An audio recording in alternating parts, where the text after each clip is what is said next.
I'd like to do a promotion of and sort of read out some old school radio music 2000s era reviews of this particular masterpiece, Can's Future Days.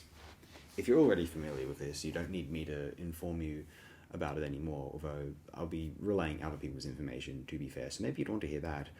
But I'm just going to read out some history associated with the band for those who aren't less familiar with Can, or more specifically this release, because there's a lot to discuss with Can, frankly, and I'll just limit it to this album for now.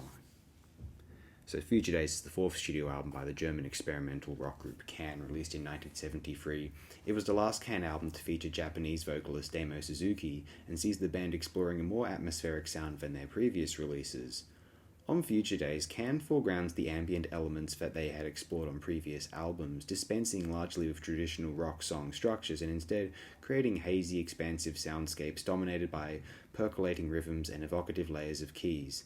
Pop Matters wrote that it feels as if Future Days is driven by a coastal breeze, exuding a more pleasant, relaxed mood than anything the band had previously recorded. The album cover shows a psi, it's PSI, that would be the 23rd and penultimate letter of the Greek alphabet. It is in the middle, drawn in the same style as the font used for the cover, and the I Ching symbol, ding/the cauldron, below the title. The surrounding graphics are based on the Jugendstil art style. I don't think I'm overly familiar with that artistic movement, particularly in decorative arts, that was influential primarily in Germany and elsewhere in Europe to a lesser extent, from about 1895 until about 1910. There you go, interesting. There you go. Some versions of the vinyl album have a slightly different cover in which the graphics don't have a light emboss, or in which the lightly reflective gold tint is replaced by a flat yellow instead. These differences are also present on the CD release, even though not all versions of the covers are fully identical. The tracks do not differ on any release version. Okay, that's somewhat irrelevant. Zuke said, this is Holger Zuke, the guitarist of the group, Bel Air, the 20-minute track that takes up all of side 2 on the original Future Days LP, showed Can in a state of being an electric symphony group performing a peaceful, though sometimes dramatic, landscape painting. And I'd like to read out this reception tab on the Wikipedia. From contemporary reviews, Ian MacDonald of NME praised the album, opining it was an immaculate piece of work, the best German rock record so far, apart from Faust. That's the Faust self-titled he's referring to, yeah. And concluded that it was sheer good music and is perfectly easy for anyone with a pair of ears attached to their heads to get into and thoroughly enjoy. Forget the krautrock tag, forget how you're supposed to react. Ray Fox, coming of disc, gave the album a negative review, declaring the album attempts nothing that hasn't already been done. Are you sure? Often to death before, while finding some of it is quite pretty, the music is well played, nicely spaced and unscrambled, but even after half a dozen hearings, I still found most of it went in one ear and straight out the other. That's kind of shooting yourself in the foot saying that, aren't you? NME ranked it the 11th best album of the year in 1974.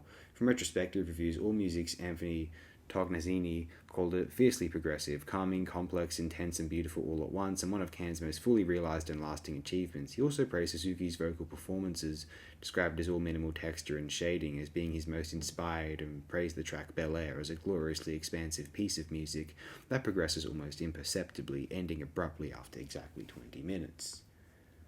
Now, let's read out some of these old school published reviews on the Rate Your Music. From Pressed_Rat on April 4th, 2003, Future Days is the last album to feature vocalist Damo Suzuki before he would leave the band at the end of 73 to become a Jehovah's Witness. It's hard to find words to really describe this album. It has a breezy ambience to it, not unlike standing on the shore of a secluded beach or lying in a dewy meadow on an early summer morning. It's not a surprise that this album was recorded just after the band had returned from their vacations in the early summer of 1973. The album has a very relaxed feel to it, unlike anything else by the band. This album also finds the band at equilibrium. No member of the group outshines any other member of this album. On this album, Can truly play as a collective here. Everything is done so that it blends into one heady sound and just flows beautifully. This is also, in my opinion, one of the first true ambient albums, and this was about 2 to 3 years before Eno coined the phrase himself. There is no doubt that this album was an influence on Eno, who has cited Can as an influence many times, not to mention countless other bands that are making music today. The album starts out with the title track, Future Days. The first thing you hear is the sound of bubbling water and an ambient wind-like effect. Slowly you hear the drums, as well as the rest of the band begin to emerge from this sound. The track evolves into something beautiful beyond words. Damo sings beautifully on here, more beautifully than he has ever sung before. This is one of those tracks where you can put on headphones and just drift away to another world if you like. Spray starts off sounding kind of chaotic with some circular rhythms played by Jackie. Bongos can also be heard. His drumming almost sounds like the blades of a helicopter. Around the halfway mark, the song takes a nice turn and leads into very melancholy ambient territory with nice atmospherics provided by Michael and Erman.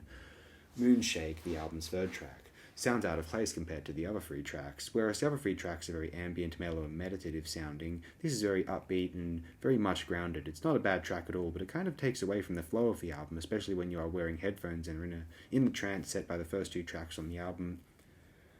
Bel Air is the album's epic 20-plus minute track. It reminds me of an early summer morning where everything is just teeming with life. The song starts off very gentle and gradually builds into something violent and intense.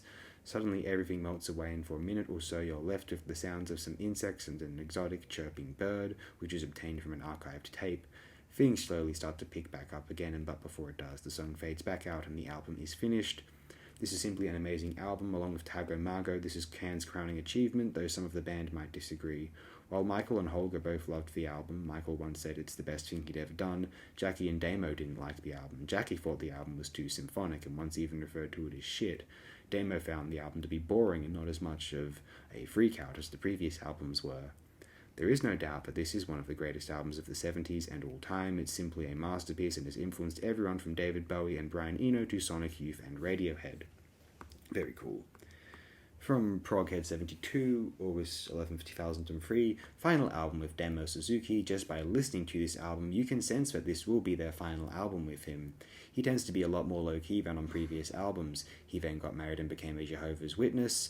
This time the band becomes more mellow, many times called ambient. Regardless, this is by far the most pleasant music Can has ever done, especially on the title track and the second half of Spray. Moonshake harkens back to Tago Margo, especially Alleluia, Lua, except much shorter, and of course the most accessible piece on the whole album. Bel Air is the side-length cut that starts and ends side 2. This really divided the group. Holger Zuke liked it for the symphonic qualities, while Jackie Liebezeit hated it for these same reasons.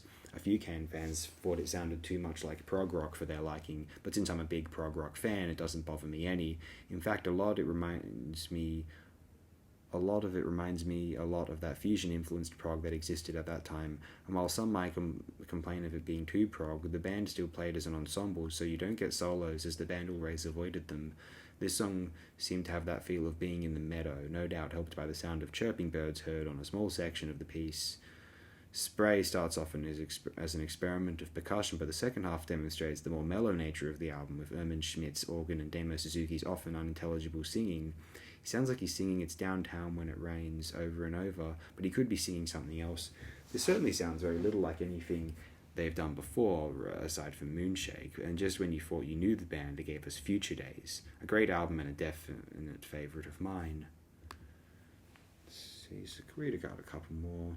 At least there's one more here, from Astrodyne, to October 4th, 2004. German bands from this era were supposed to be cold and unemotional, but Can came up with something really warm and oddly accessible here. Mostly, there is something eerily updated and current sounding about this album, right from the opening title track. Must be the percussion which makes this virtually danceable. Or not, the warmth isn't merely about the sonic pleasantries, but rather comes across as something fully transcendent. It bathes you and takes you to another green world. Sorry, Brian. And it's one of those rare albums where the instruments surrendered the individuality for a greater magical result. Damo Suzuki made what appears to be an artistic decision to downplay the importance of his lyrics/vocals, opting instead to allow his voice to be another ingredient in the jazzy mix.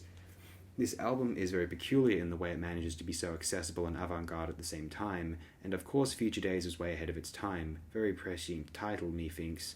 I nearly subtracted half a star because they wanted to have their cake and eat it too, trying to sneak a catchy, short but great pop single in Moonshake onto the same record as Viven required, lengthy side-long opus Bel Air, which slightly alters the album's flow. Of course, you were originally supposed to flip the platter between the two cuts, but this is the CD age. That's one futuristic concept they failed to consider. Very highly recommended, less so as a fully formed masterpiece than as a doorway to new ideas, even now. And just one more here, from one Lai Keihao, that's spelled Laikehao, on June 29, 2005.